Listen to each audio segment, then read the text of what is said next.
to this week's YouTubes, where this week is all about me! Much to my delight. So when we're on silage, everyone else is on the rake or the buck rake or the wagon, and me, I'm left to run the farm. So I'm going to show you what I get up to while everyone else is majorly busy on silage. So I've just finished the morning milking with Amanda. We finished milking the cows, it's all clean, so I'm going to go for my well-in breakfast. So I try to prioritise my morning based on what's most important. So my order is different every day, but today I know the stock across the road needs to be moved, basically a new fresh piece of grass. So I'm going to take the dogs, they are here somewhere. Tyson, Lottie! I'm going to go across the road to move some cattle. Come on up! Oh, hang on, having a phone call. Tyson!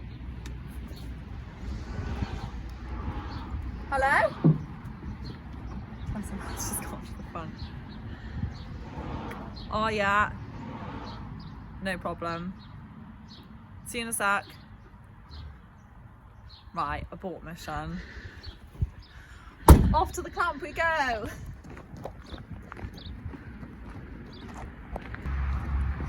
So when we're on silage, my most important job is kind of like to make sure everyone's happy and everything's running smoothly. It's like if my dad needs oil for the wagon, he'll ring me, I'll go immediately to get oil for his wagon. This example is Poppy needs help with the side sheets, so that's where I'm off. So like, unless I'm literally in the middle of like something that's gonna go terribly wrong if I stop, I will drop everything and attend to everyone in silage, because this is the main job today, is bringing silage in. So it's important that that runs smoothly, and I'm kind of here to help do that. So first job, help Poppy with the side sheets. Hola amigo! What do you want from me? So we need to put a side sheet on there, and I don't want to do it on my own. That's fair. Luckily for you, the dogs weren't being very obedient and they weren't getting in the car anyway. So yeah, let's do it. Let's snap to it. High five.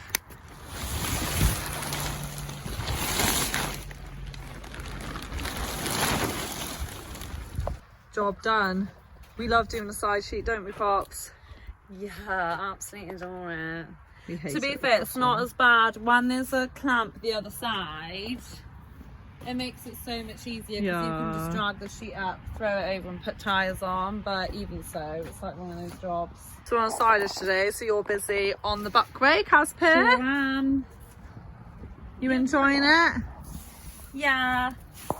It's a nice day today, which is nice. But yeah, it's nice grass and all, it's nice and light, so... We'll leave you to it then until we need you the next time. Yeah, and I would just like to say that when we go on silage, it is worth saying, like, I literally just, that's all I need to think about is buck rake, and it's like, I'll be like, right, what do I need to do this morning to get myself ready? And I don't even think about farm, which is like a massive thing. Like the fact we've got Josie, Lottie's being naughty. The fact we've got Josie to like cover all that just makes such a difference. It's not like we've got to be starting 4 hours early to get all the feeding up done and worry about all the stock. Like, that's all on here. So hey. Round 2 to attempting to get the stock in. Come on then, you two. My little team. I'm not on my own, on my doggies. So we've made it across the road. So we're just off to check the first group of cattle. So on a beautiful day like today, where it's really sunny, nice and warm, jobs like this is just the best. Walking the dogs through some woodland to the cattle. It doesn't really get much better than this, and it's these kind of parts of farming that I just love. Still fun in the rain, but let's face it, nothing's as fun in the rain. So we've got 2 groups in this field. The bull and heifers right down the bottom, so we've got 35 heifers in with the bull. They're down there. And then we've got another group in that field. They're the young stock, so they'll be going to the bull in spring. So yeah, they're just running around. They're all our heifers running around on their own. There's 90 heifers in there, believe it or not. We moved them yesterday, so I know that they'll be fine till tomorrow, but I do just have to check them, make sure everyone's okay, make sure no one's lying flat or broken through the fence. Like, yeah, it's just really important you check stock every day, twice a day. These I won't be moving until tomorrow, because they're bull and heifers that can get fat quite easy. They're borderline there now anyway, so I'm going to push them a bit harder. So I know that I've checked them really well yesterday, walked through their field. They've got plenty of grass till at least tomorrow. So again, I'm just checking that they're all in the right place. They're all happy. A good sign that they're happy is you can hear me and there's absolutely no bawling. If they weren't happy, they would let me know with an immediate effect by just mooing, basically, by bawling. They would tell me straight away that they're not happy. But yeah, it's really peaceful. All I can hear is birds singing. They're really happy. So the farming format kind of stays the same each year. So like, you know, you milk every day, twice a day, you thin the stock out in the spring, bring them back in for winter, you worm them, you know, move their fences, you do silage, and the format of farming will stay the same every single year, but each year is completely different at the same time, if that can make any sense at all. That all kind of boils down to how much stock you have, weather. I know everyone goes on that all farmers talk about is the weather, but it just makes such a massive difference to how our year plans out.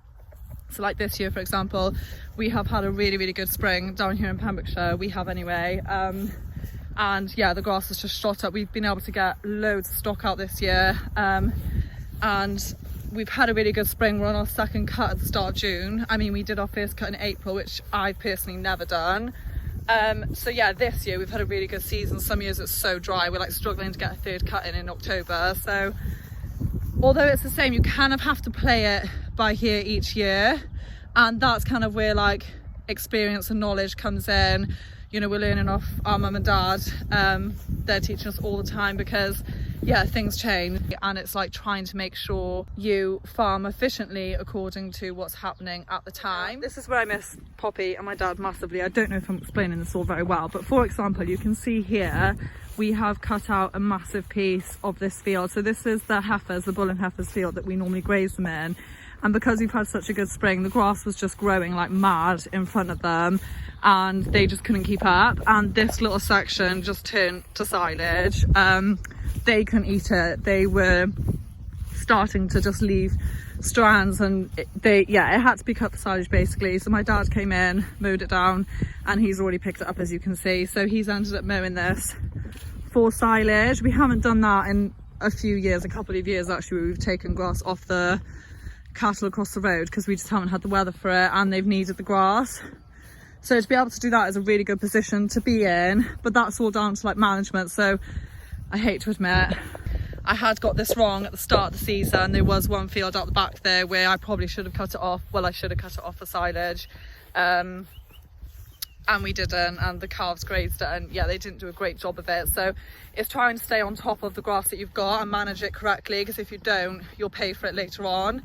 Yeah, and that's kind of, this sort of side of it is down to me and Pops. So my dad doesn't move stock, he doesn't see it every day, so he's kind of relying on us to say to him, right, those fields that the cows are grazing will have to be cut for silage, and that's kind of what happened over there. We didn't tell him, he didn't cut it.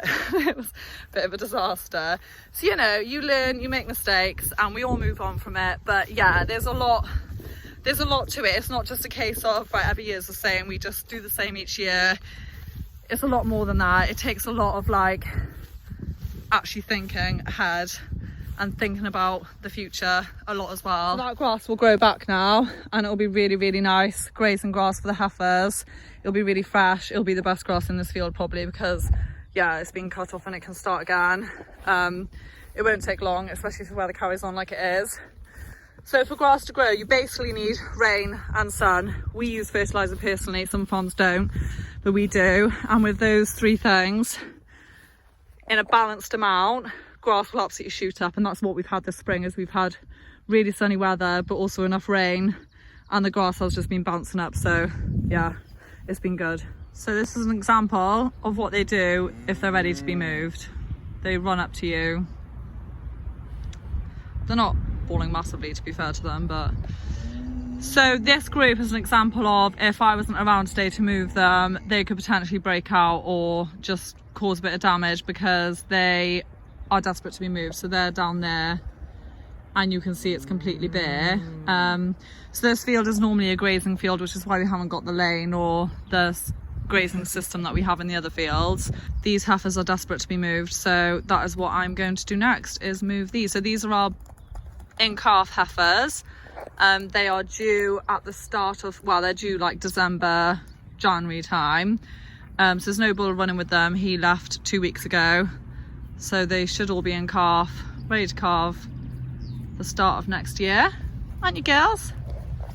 And you are hungry, eh? So let's get moving them. Let's get moving them. Way, such an old joke, but so classic. They know the score. They know they're off to be moved.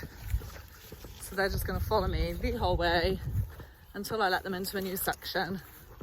So all of our stock, our young calves, our cows, our heifers, they're all reared here at Clerkenhill. So these heifers will have a calf, hopefully a female, and then we'll rear that female up until she becomes a replacement of the herd. So that's what makes them really friendly. They know me really well. I fed them milk, then I fed them food. Now I'm moving their fence for them. So they've grown up with me, Poppy, my mum and dad in their lives. So they know me really well, but yeah, because of that interaction with them, they are just really friendly. So yeah, they will follow me, chase me. They're, yeah, really tame, really happy, lovely heifers.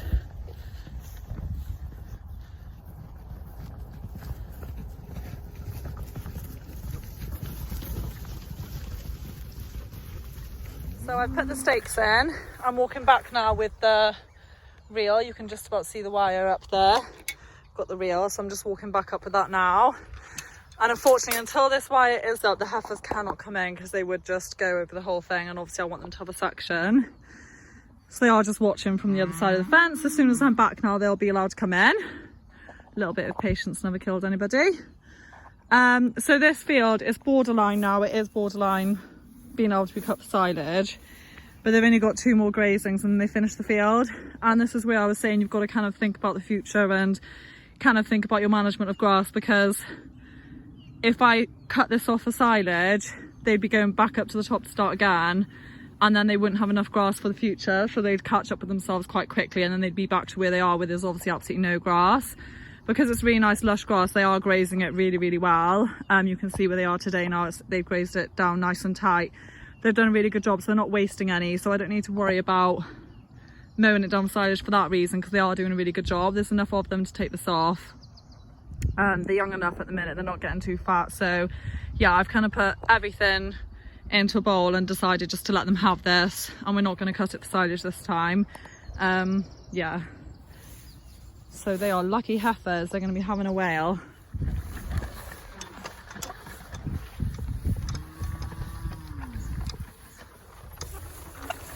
Right, Lottie? Good girl. Okay, so that fence is on electric. It's ready to rumble. We can let them in.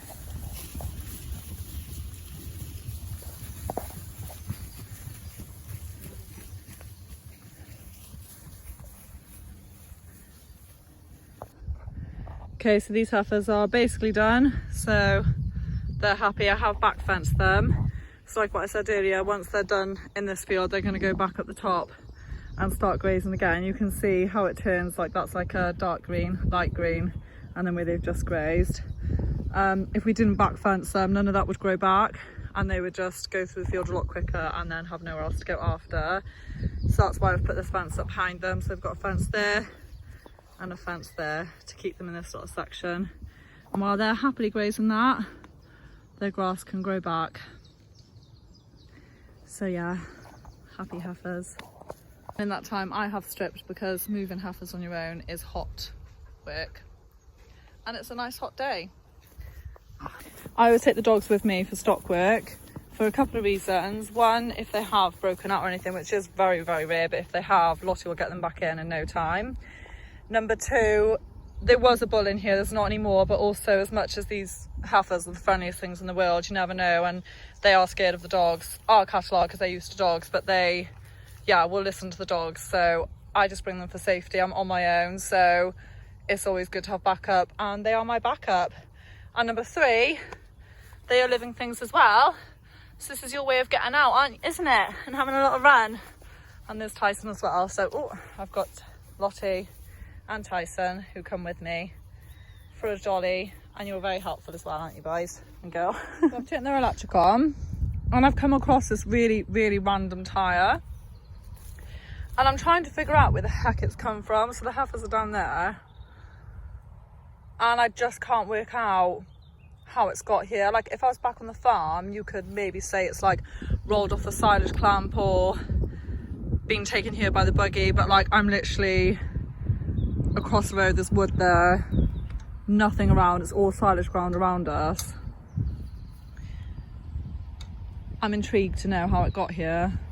How long has it been here for? Not that long. I'll have to find out and let you all know. The mysterious tyre that's just appeared. Last but not least, the in-calf heifers due to calve in about a month's time. I am going to move them. Poppy walked the field yesterday and said they needed to be moved today. So she's done that for me. So I'm just going to check the gate at the bottom of this field is closed, and it is literally just a case of running them from there into here. So a nice easy one. It's a good job I checked. They are wide open, and we definitely don't want them having the whole run of this. There's another 2 fields in there. So there's actually really nice grass in this field, and because they're due in a month's time, they can definitely have the potential of getting too fat if you overfeed them, and then they'll have like major problems calving down there. So it's quite important they don't get fed too much. So I'm going to shut these gates. So my daughter Erin is absolutely obsessed with flowers and all things like that. She'll see a flower and be like, oh my gosh, mum, look, it's so beautiful, and start like sniffing them and be like, wow, it's so pretty. And it's kind of like made me look at everything in a new different light. Like, I've always loved flowers, but now I like see one when I'm closing a gate and I'm like, it is pretty. And sometimes children are good for that. They make you open your eyes a bit, and it's so easy. I'm doing this routine every single day. It's so easy just to like run up to the gate, fling it open or fling it shut, and then keep moving and like miss the beauty around you. And yeah, she's been good at that so far, bless her. It's made me open my eyes a bit, and we do live in a beautiful world, especially in Pembrokeshire. I feel very lucky. It's extremely beautiful, and on days like today where we're out in the countryside, farmers make it look as beautiful as it does, and I feel quite proud of that. And yeah, very lucky to be living the life that I do, as hard as it is sometimes. Pros and cons. This is what I use Lottie for. Go behind then! Right behind! So obviously not that hungry, because they would be here ready to come in if they were. So Lottie's just gone behind them. Like, when they're this silly, it does make you want to leave them where they are. Like, they've done this run a million times. They know exactly where they're going, but they are just going to make Lottie work for it. I guess they're just showing what a good sheepdog Lottie is. Okay, steady now then, Lottie.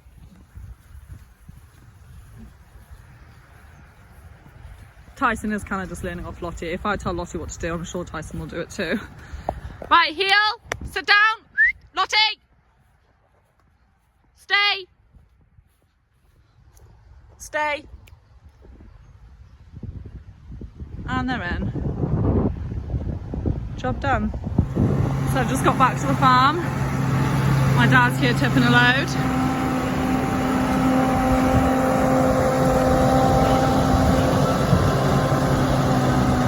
So you may have watched and you may not have, but we've done a few silage videos. I've done one on the wagon, and I've also done one on poppy buck breaking. So if you'd like to see these 2 more in depth, please head to our other YouTube videos where you can see it.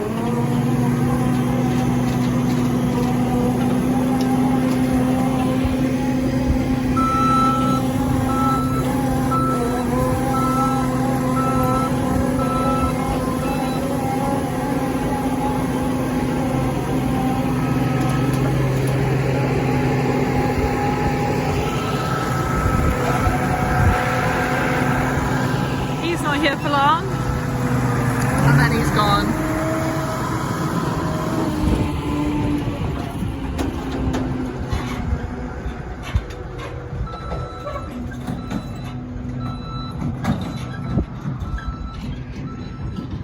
Pops will come in with her buck rake.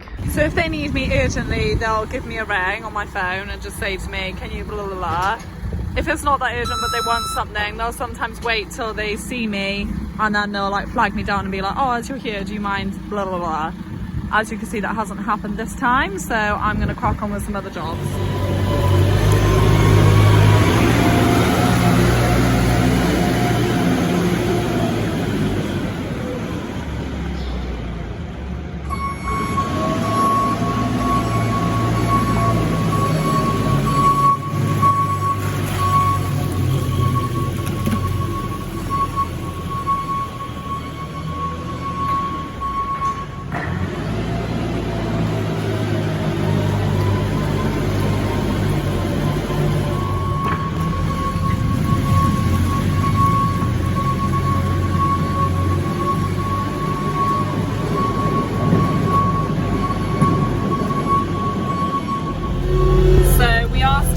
Feeding the cows a very small amount of silage. We're nearly at the end of our plan, but we're also about to dry off about 100 cows, so they won't need as much buffering, so it's all kind of timed quite well, as long as of course the grass stays where it is as well. But yeah, we are still giving them a little bit of silage just to buffer them up, because we've got a lot of cows, so it just means we don't have to give them as big a paddock, so it all just works quite well for us. So because Jensen, the big JCB, is very busy in action and will be all day long, me and Jenny are left to pick up his slack. So Jenny is literally like a lifesaver. We've had her for about, how long have we had Jenny for? I think coming up to about 2 years. Yeah, it's something like that. And she comes with all different appliances on the front, so I'm gonna go do a bale now with the grab. And then over there she's got her scraper, bucket and fork lifters. So she is pretty much capable of anything. And like now, I'm just like, what did we used to do without her? Because yeah, and like for instance, like I just said, now we're on silage and Jensen is like being used up all day. She can't buck rake though. Well, she's never tried. No, but exactly, there are some things that she isn't quite capable of because of her size. But no, like in the past Poppy would have had to have done bales and all and silage and things before buck raking, and then her tyres would have got dirty and like it just wasn't ideal. Whereas for Jenny, me and Jenny can just go off and do it all now. So yeah, she's a lad. So we finished calving end of April. So even our youngest calves are like 2 months old now. So nobody's on milk anymore. So I give them all hay with Jenny because it is just easier. Otherwise I'd have to do this by hand, and I don't really see the point when I can just put it in with Jenny. Although it is proving rather difficult with one hand, I will give that. So yeah, like I said, I would normally sometimes do it if they don't need as much they have today. I'll use a barrow, but I don't really see the point in pushing myself to my limits when I've literally got a little machine that will do it for me. So yeah, I'll go in there now and tidy that up with my hands, but Jenny's put it in for me. So my next job is basically to feed all of our young stock, our small calves. So these are our spring calves, babies. They were born in the spring this year. So our weaned calves. Weaned calves take a lot of looking after because they are growing animals and they're still really young, so a lot can go wrong quite quickly with health and all. So making sure that they're healthy, have enough food, have enough water, and that their bed is nice and straw down. I'm going to top it up today now. But yeah, they get fed this cake twice a day. This has just got extra proteins and fats and all to help them grow. Making sure they have that twice a day is really important. And yeah, just looking after them, making sure they're not all eating now because I'm here distracting them, so I'll leave now, but making sure they all fit around the feeders and that they grow with space. So if they outgrow the shed, they'll need to be moved. And yeah, just keeping an eye on them. Looking after weaned calves is high priority on our list. They are future members of the herd, so if you don't look after them, then you won't have them. They need to be in really good condition to do as well, so looking after them is key. So that is a big job that I've got on now. It's the same, just eating their food. So this is where I was putting the hay into earlier with Jenny, is into the small ring feeder. So we went to this farm once. I wish I could remember his name to give him a shout out, but I can't. But we went to this farm and he had these so basically this is a sheep ring feeder. So you order a whole ring feeder for sheep and then split it in half. Well, they come in half and then you're supposed to put them together, but only have half and then use it as like a feeder for the calves. So he was doing that and it seemed like such a good idea, because one thing that we have always struggled with is hay, how to store it for the calves so they don't make a mess. We used to just put it on the floor and then obviously they just drag it out, waste it, stand on it, poo on it. So that's a disaster. We tried to make like nettings on the gates and that was a bit of a disaster as well. And it was trying to find the right thing where they could eat it easily but also not waste it or make a mess. So we saw he was doing it, so we tried it and it has been absolutely fab. Like, they honestly don't waste any, well, hardly any, and they eat it, they just eat it down and then we refill the feeder. So yeah, it's a really, really good idea. And like I said, it is literally just a sheep ring feeder rather than a cattle one, and then just have half of it and then the other half is over with those. So yeah, it's a really good idea, and it's done us, like, we obviously had to buy the ring feeder, but it saved us so much money in hay because before they were just making such a mess. So it was definitely a good investment and it's so simple. And yeah,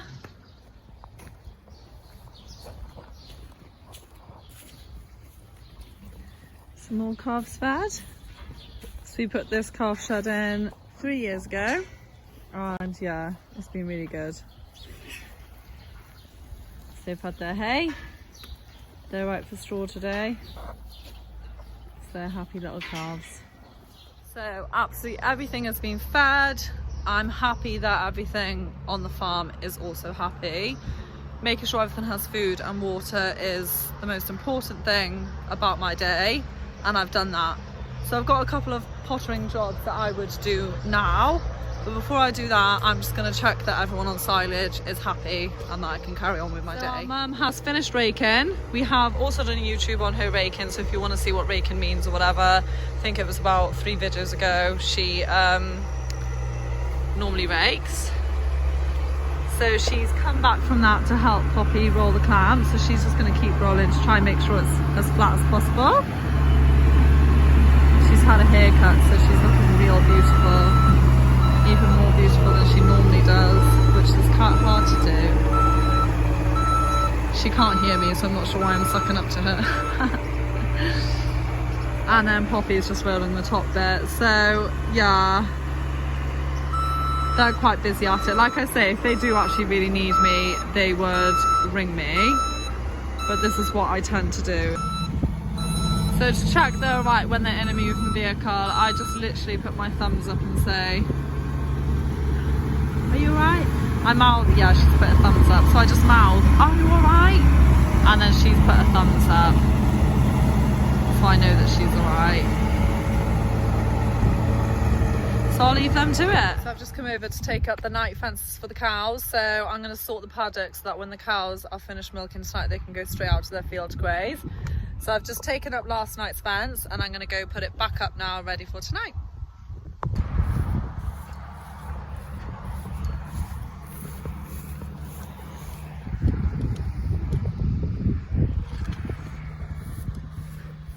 Okay, so that's my night fence done.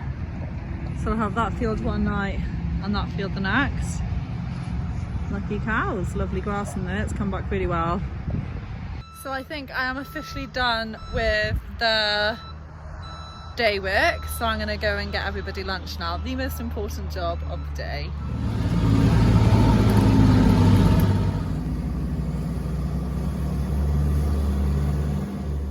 A really quick lunch break, brought to you by me. Does anybody know anything about the tyre in the church field? There's like a really random tyre in the field. Well, in the middle of the field? Well, it's by where the solar panel is. There's just a random tyre there. It's not a good tyre. It's a mystery. And also I told everyone how beautiful your hair looks.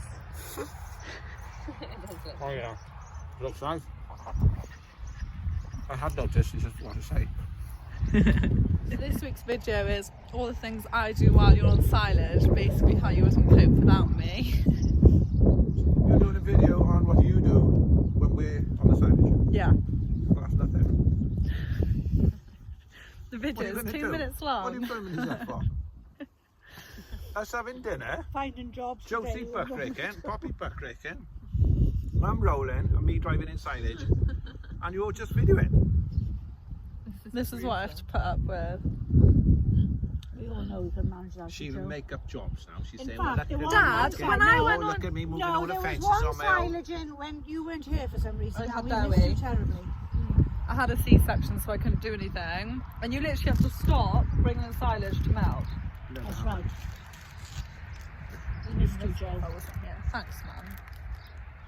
So after lunch, I do my second round of feeding everything. So everything that gets fed cake or hay twice a day, I've gone and done that. So everything's had their food. And now I've come to fetch the cows, who are all lying down or just chilling, basically, really, really happy. They are enjoying the sunshine. Normally they're all waiting at this gate as if to be like, it's milking time, let us in, but not today. So we're gonna have to go and fetch them today.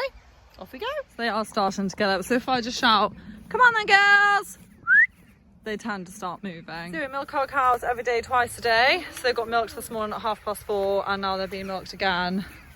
Well, it's 3:30 I'm fetching them in, but they won't be getting milked until about 4:15. It's Martha.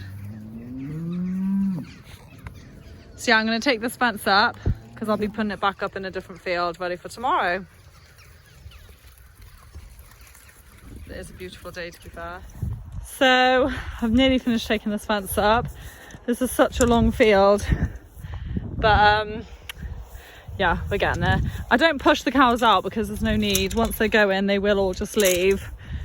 So I don't make the dogs fetch them in or anything. They will just casually leave in their own time, and like I make sure they've got about half an hour to walk up. So yeah, they'll just make their way slowly. They do tend to drink out of the water trough as well, so I give them enough time for them all to do that if they want to. And yeah, they'll just make their way up slowly, and I'm going to do this fence for them. And then that time of day, sure enough, comes back round where it's time to get the girls in and milk them for the second time. So we've got 24-48 parlour, and we milk with the lovely Amanda. So we milk twice a day. Amanda is very handy for milking because it is a 2-man parlour. So yeah, Amanda's our help. Do you enjoy it? Loving it. Are you rather being here than on silage, or? Well, not when it's weather like this. It's boiling. Oh, I know. Yeah, It'd be nice to be outside. I love the cows. I love the cows. Yeah, you can I tell. love the cows. So Amanda's in for 6 milkings with us. 8 milkings a week, 6 at night. So yeah, she's really, really handy because, like I said, it is a 2-man parlour. So you do really need 2 people in here. So it just means that I don't have to bring in Poppy or my mum or dad. Amanda can milk with me, and it doesn't disturb anybody. The cows are happy, and we're happy. So yeah, milking will take just over an hour to milk the cows, and then about 3/4 an hour to wash down afterwards. We're milking 250 cows, so yeah, we're milking the whole herd at the minute. It's quite a lot of cows to milk. So once I finish milking, I'm going to follow the last row and lock them in the field. And then I just make sure the jobs are done, make sure everyone's happy, and then I'll just ring everyone and say, are you happy? Do you want a drink or snack? Are you happy? Do you want a drink or snack? And then if everyone's happy and I'm happy, then my job for the day is done. And as you can tell, by the end of the day, I turn a bit loopy. Yeah. Yeah, I hope you've enjoyed my vlog. Sorry if you got bored stiff of me. I'm sorry if I've said anything wrong or... You've had a meltdown right at the last moment. I hope you all enjoyed. See you next week. See you next week.